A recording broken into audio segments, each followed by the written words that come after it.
Halo semuanya, perkenalkan nama saya Safia dengan NIM 23105122200026. Pada video ini, saya akan menjelaskan tentang karakteristik lahan suboptimal khususnya pada tanah multisol.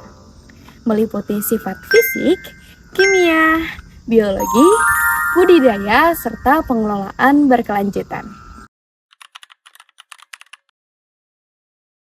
Lahan kering suboptimal, khususnya pada tanah multisol, didefinisikan sebagai wilayah dengan pembatas alami yang cukup berat, di mana faktor iklim menjadi tantangan utama akibat curah hujan yang rendah atau tidak menentu serta tingginya tingkat penguapan. Secara fisik dan kimia, tanah multisol memiliki tingkat keasaman yang sangat rendah atau sangat masam, yang memicu munculnya keracunan aluminium, sehingga menghambat perkembangan sistem perakaran tanaman secara optimal. Meskipun memiliki keterbatasan tersebut, lahan multisol tetap dapat produktif melalui pemilihan jenis tanaman adaptif seperti ubi-ubian, atau contohnya singkong, kacang-kacangan, serta buah tropis seperti mangga yang mampu bertahan pada kondisi hara terbatas, agar pemanfaatannya dapat ditingkatkan secara berkelanjutan.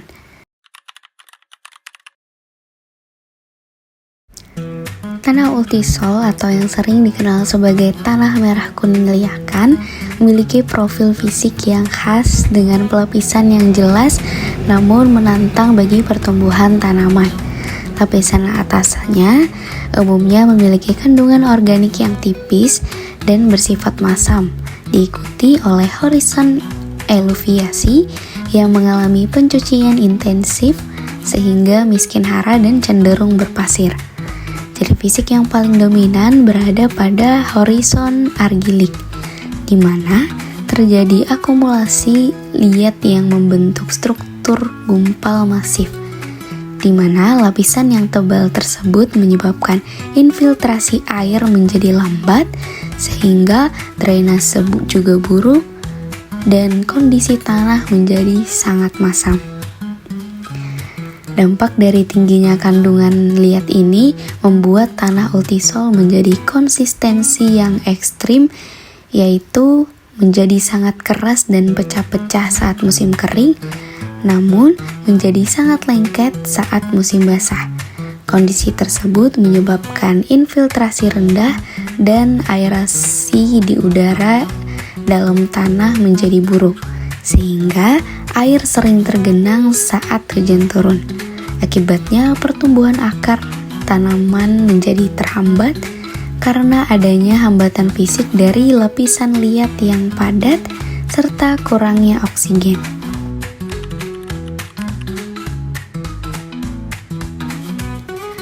Sifat kimia tanah multisol atau tanah merah kuning dijadikan oleh tingkat keasaman yang tinggi dengan derajat keasaman atau pH yang rendah, yang memicu kelarutan aluminium yang tinggi sehingga menjadi racun bagi tanaman. Secara kation, tanah multisol memiliki kapasitas tukar kation yang rendah hingga sedang dengan kejenuhan basa yang sangat rendah. Karena kompleks, serapan tanah didominasi oleh ion aluminium dan hidrogen. Kondisi tersebut menyebabkan kelangkaan atau defisiensi unsur hara makro yang sangat penting seperti nitrogen, fosfor, kalium, kalsium, dan magnesium. Unsur fosfor pada tanah multisol seringkali tidak tersedia bagi tanaman karena terikat kuat atau terfiksasi oleh aluminium menjadi bentuk aluminium fosfat. Selain itu, kandungan bahan organiknya cenderung rendah karena proses perombakan yang cepat, sementara mineral liatnya didominasi oleh kaolinit serta oksida besi dan aluminium yang membentuk lapisan tanah yang sangat masam.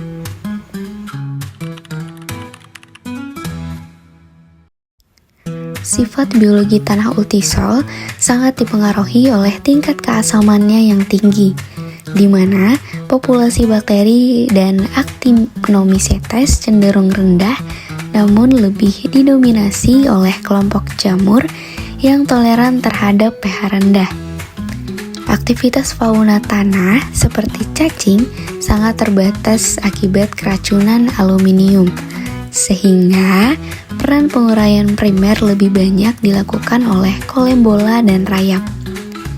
Meskipun dekomposisi bahan organik berlangsung cepat, prosesnya tidak efisien karena hara mudah terbawa air serta terhambatnya proses nitrifikasi.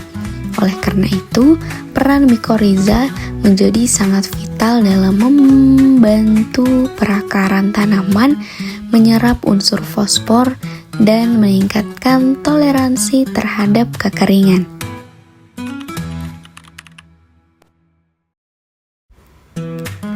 Vegetasi alami pada tanah ultisol didominasi oleh hutan hujan tropis yang memiliki diversitas tinggi, pohon raksasa seperti meranti, serta tumbuhan epifit dan liana. Namun, di lahan bukan hutan, sering muncul vegetasi pengganti seperti semak belukar, padang alang-alang, dan tumbuhan pelopor seperti akasia. Untuk pemanfaatan produktif, tanah ultisol sangat sesuai bagi tanaman perkebunan adaptif seperti kelapa sawit, karet, kakao, dan kopi. Sementara itu, tanaman pangan seperti padi gogo dan singkong dapat tumbuh optimal melalui reklamasi lahan dengan pemberian kapur, bahan organik, serta pupuk fosfor untuk mengatasi keterbatasan hara dan tingkat keasaman tanah.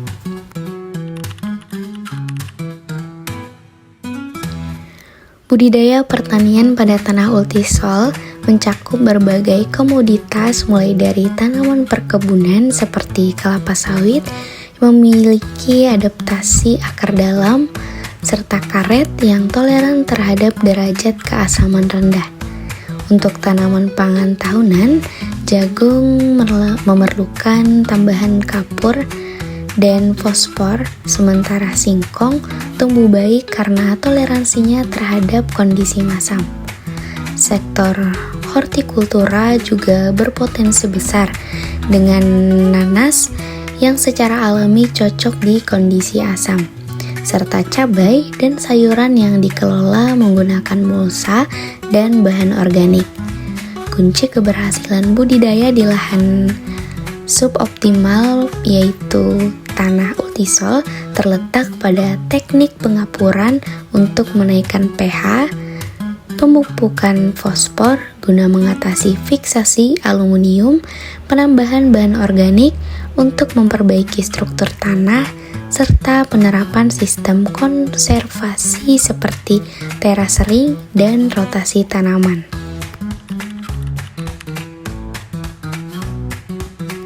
Strategi pengelolaan keberlanjutan pada lahan kering suboptimal tanah ultisol dilakukan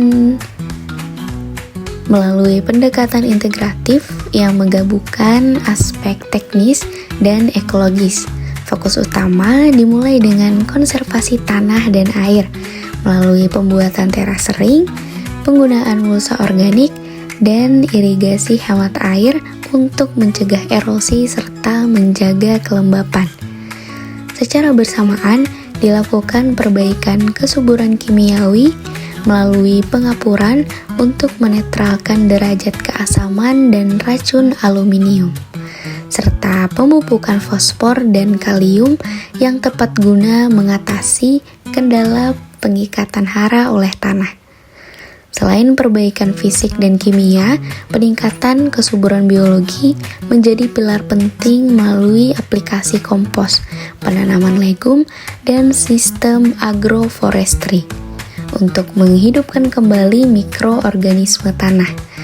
Langkah yang saya sebutkan tadi disempurnakan dengan teknik budidaya terpadu seperti sistem tumpang sari dan pemilihan varietas yang adaptif terhadap cekaman asam maupun kekeringan. Melalui sinergi seluruh pilar yang saya sebutkan tadi, profil tanah Ultisol yang semula suboptimal dapat ditransformasi menjadi lahan pertanian yang produktif, subur, dan lestari dalam jangka panjang.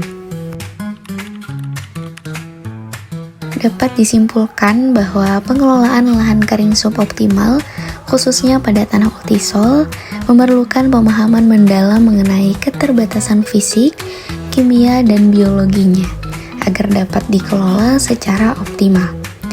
Meskipun dihadapkan pada tantangan berupa derajat keasaman yang tinggi, toksisitas aluminium, serta kerentanan terhadap erosi dan kekeringan, lahan Ultisol memiliki potensi produktivitas yang besar melalui sentuhan teknologi pertanian yang tepat, dengan mengintegrasikan teknologi pengapuran, pemupukan fosfor yang presisi, serta praktik konservasi tanah dan air. Kita dapat mengubah tantangan lahan suboptimal menjadi peluang pertanian yang berkelanjutan demi mewujudkan ketahanan pangan yang tangguh di masa depan.